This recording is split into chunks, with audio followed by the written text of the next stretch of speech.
presented by Namuna Music. Mixed by SP Nitish.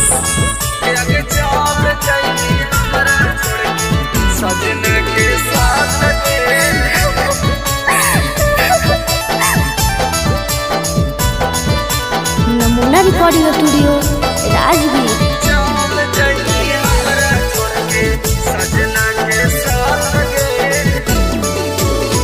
कले हो तो हल्दी कलसा परसू बारात गे।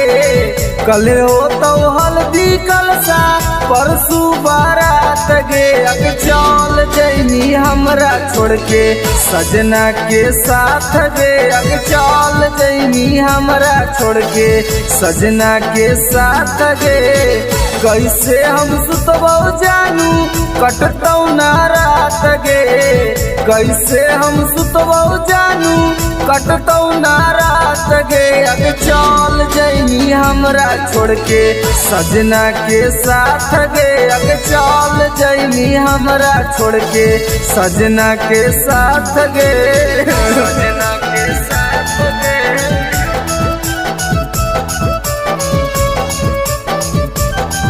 Namuna Recording Studio, Rajgir.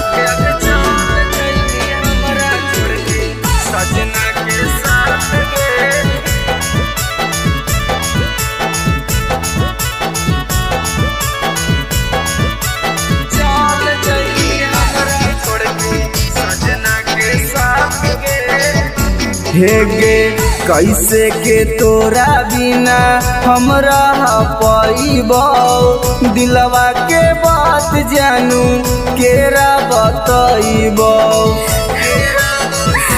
हाँ हाँ कैसे के तोरा बिना हमरा पैबौ। दिलवा के बात जानू केरा बतैबौ।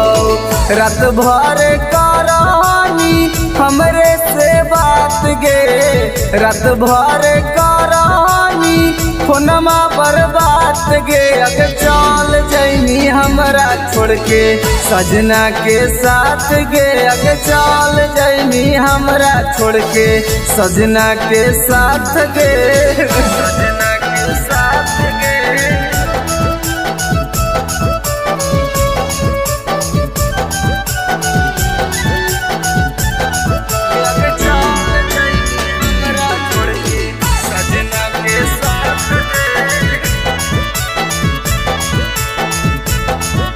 Namuna Recording Studio, Rajgir.